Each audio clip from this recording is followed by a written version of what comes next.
կխնդրեմ իրավապահ մարմիններին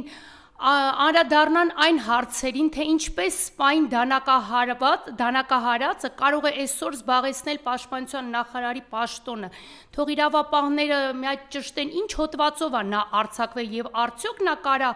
զորքի հետ ծառայի եւ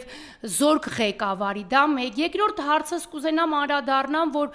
մոտոցիկլետով անձը բարձրացել էր դիրքերը նկարահանել էր, մոտեցել էր դիրքապաններին եւ այդ հարցը շատ մեծ աղմուկ բարձրացավ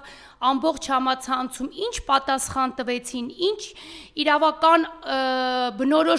բնորոշական հարց տվեցին այդ հարցին, որը նույնպես մնաց օդում։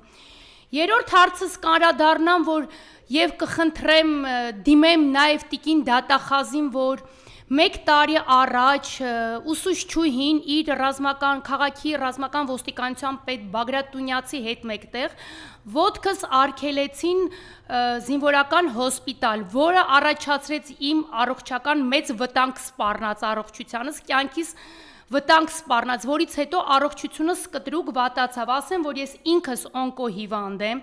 ես զուգահեռ բուժվում եմ եւ Մոսկվայում ես ստեղ ստանում եմ իզոտոպ, եւ դրա պատասխան ով է տալու։ 1 տարի է քնիչը, ինչա ուսուցչու անունն է պատտվում այդ հարցի շուրջ, քնիչը տանում, բերում է, մեկ այսօր զբաղված է, մեկ այսօր ատեստավորման է, այդ հարցը սենց տանում, բերում են եւ հարցին որոշում չեն տալի, բայց 21 թվականի ինչ որ բանավոր հրաման է իբր թե եղել, կապված գեներալ-մայոր Արշակ Կարապետյանի հետ, իրենք արագացված երամսյա ժամկետում արագացված տարան դատարան, բայց դեպքում